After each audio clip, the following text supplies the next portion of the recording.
पुरातन शैव क्षेत्र बाबा सिद्धेश्वर शैवपीठ ता सहित साधु गोस्वामी मठ किंतु एठी ग्रामवासी मानक उद्योग प्रत्येक वर्ष आज की 12 वर्ष परिणत है महाजागर को गोटे बड़ आडंबर सहित करा जाए जहाँ नहीं समस्त ग्रामवासी एवं ये कमिटर समस्त सदस्य एकत्रित होती यहाँ दीर्घ दिन है आज की एक सप्ताह है इठी आयोजक मानक द्वारा ये महाशिवरात्रि जो सांस्कृतिक कार्यक्रम रही जहाँ अस्तरंग अंचल संपूर्ण नियारा ये 15 गोटी पंचायत भितर यही पंचायत से सांस्कृतिक कार्यक्रम हुए जोठी सबुठारु अत्यधिक लोक जनसमागम हुंती। ओडिशार बहुत टैलेंटेड कलाकार माने आसंती जो मानकु आपण टीवी परदार देखंती से माने एठी 3 दिन धरि तांकर कला प्रदर्शन करिवे जाहाकु नै लोक मानक भितर एक उत्साह सृष्टि हुए। आज से कमिटीर किछि वरिष्ठ उपदेष्टा माने अछंती तांको सहित आलोचना करिबा केते वर्ष हेलानी ये कार्यक्रम चली आसुछि आ ये जागर रे जो महासमारोह हुए ताकू नेकरी तांकर मतामत कौन रही आज्ञा टे परिचय दिए देबे। मो ना मिट्टू चंद्र स्वाई पाईखला ग्राम बर्तमान आमर ये जो देखुं बाबा सिद्धेश्वर बाबा ये आमर 12 वर्ष पूर्ति अवसर में आम गोटे महा आडंबर आयोजन करूँ। ये आयोजन आमर 4-5 दिन है लगी रही काली ठारू आमर सांस्कृतिक कार्यक्रम आरंभ हो। सांस्कृतिक कार्यक्रम में आमर रे ईरा मैम आउ प्रदीप पल्लई तापर शलभामा अच्छा आमर 27 तारिख रे आउ जागर दिन आमर लकी बाबा आसबे संकीर्तन मंडली नहीं आसबे आसिक आमर पूरा महाआडंबर प्रसाद सेवन भी व्यवस्था अच्छी आमर हजार हजार लोकंर ये प्रसाद सेवन करा जाए आउ महाआडंबर आमर दीपांचल गोटे दीपांचल हो माने लोक मैंने ये देखापी बहुत संख्यार आसती एवं प्रसाद सेवन करी जाती आमर ये मंदिर में दीपदान करती महाआडंबर पालन कराए। जितेबाला यहाँ दीपांचल रही एक क्षुद्र स्थान 15 गोटी पंचायत ताळदा दीपांचल लोक मानकर पाद पड़ू नाला किंतु प्रत्येक वर्ष ये शैव क्षेत्र लोक मैंने छुट्टी आसती कहीं ये बाबांकर गोटे स्वतंत्र महात्म्य रही बाबा पाखे जागर जो मैंने दीप जालती तांकर अनेक रोगरू से माने उपशम लाभ करती बहु मानसिक पूर्ण हुए किंतु जो 12 वर्ष पदार्पण करी ग्रामवासी मान भितर गोटे उत्साह आसी जोटा केवल तांकर ए पंचायत नुहे 15 गोटी पंचायत को एक भेटी देइछन्ते 3 दिन सांस्कृतिक और आध्यात्मिक कार्यक्रम ओडिशार बहु गण्यमान्य व्यक्ति सांस्कृतिक कलाकार माने इठी उपस्थित हेबे एवं तांकर स्वर रे संपूर्ण पंचायत को झुमेवा सहित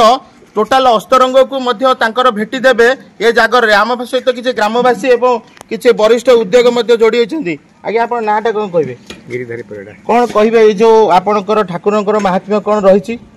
तो होउछि 12 वर्ष होला शिवरात्रि की तापर आज गोटे पंखोदरा एकादशी हमरो ग्रामवासी तरफ ये है ये यज्ञ है तापर शिवरात्रि है कौन ए वर्ष कौन केमिति कौन कार्यक्रम होउछि आसुंती कौन ये सब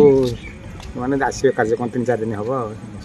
केते लोक पय आयोजन होउछि ये तो जेते जी आसी जोड़ देखिए खाइए पीबे जीवे जागर दिन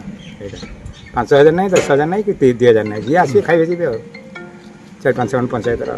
जहाँ कहते अस्तरंग अंचल अनेक पंचायत लोक ये आयोजन कर आम पाखे आउ जड़े भाई अच्छा सहित आलोचना करवा भाई टे परिचय टे देवे। मो ना सुमंत स्वाई जाहु प्रभु सिद्धेश्वर महिमा आशीर्वाद बाबा साधु गोसाई आशीर्वाद ये बहुत जाकजकम ओडिशार सुनाम धन्य गायिका ईरा महांती सत्संग अच्छा लकी महाराज तापर दिन 27 तारिख दिन शलभामा महापात्र एठी प्राय काली रखाई 26 तारिख दिन 1000 ରୁ 2000 लोक जी जिते आसबे ये प्रसाद सेवन कर बहुत आडंबर रे वर्ष ये जाओ भगवान का आशीर्वाद ये बहुत शांति श्रृंखला भितर चले ए वर्ष चलो बहुत आम आशा रखीचे ए वर्ष 5000 लोक हाँपाई जाऊ दयार 5000 लोक संपूर्ण ओडिशार सब खुशी कथा ग्रामवासी मान उद्योग संपूर्ण अस्तरंगर 15 गोटी पंचायत लोक भेटी देवाई सहित जगतसिंहपुर अंचल किसी लोक योगदान करें आपको नहीं कौन कह बहुत खुशी कथा जहाँ आम 2 गोटी पंचायत भितर आमर पुरी जिलार अस्तरंग ब्लॉक तालदा पंचायत भितर गोटे शिव मंदिर नथिला जहा बहुत चेष्टा ग्रामवासी चेष्टा बड़े आज ये जगह कौट थिला केमिति पहुँची आपण मैंने देखुथिबे जहा प्रभु बाबा आशीर्वाद आज बहुत डेभलप होती आशीर्वाद हजार हजार लोक प्रसाद सेवन करेंगे। ओडिशार सुनाम धन्य गायिका जैकि ईरा महांती प्रदीप पल्लई 36 तारीख दिन शलभामा महापात्र तांको सहित अच्छा पारादीप भजन संध्या ग्रुप बहुत आडंबर जहाँकि आपण सबू 2टा पंचायत तरासाई तालदा जगतसिंहपुर डिस्ट्रिक्ट समस्त पुरी जिलार समस्ते आसी उपभोग करेंगे। जहाँ से कहते एकाधार जगतसिंहपुर जिला पुरी जिलार अनेक लोक ये समागम हे आम अनेक वर्ष आगुरी देखीचु ये जो तालेदा दीपांचल रे जो बाबा सिद्धेश्वर पूजा पाउथिले गोटे स्वतंत्र जगह नथिला गोटे स्वतंत्र मंदिर नथिला। यही ग्रामवासी यही उद्योग मानक द्वारा ये गोटे स्वतंत्र मंदिर निर्माण करागला। तापरे वर्तमान जो लोक मानकर शो छुटीचे चलित वर्ष जागर रात्रि जो जागर जो महासमारोह उत्सव 3 दिन धरे ये अनुष्ठित हम ये हजार हजार लोक मानक ओडिशार जो सुनाम धन्य भजन कंठशिल्पी रही कलाकार माने रही विभिन्न प्रवचक माने रही आनी लोक मानकु तांकर सांस्कृतिक कार्यक्रम रे गोटे मनोरंजन भित्तिक कार्यक्रम करा जिवो। ता सहित जागर उत्सव रे इठी 5000 ऊर्ध्व लोक समागम हेबे। 3 दिन धरी इठी यात्रा परिवेषण हब विभिन्न मनोरंजन कार्यक्रम सांस्कृतिक कार्यक्रम मध्य अनुष्ठित हब जहाकु नेकरी संपूर्ण अंचल उत्सव मुखर रही।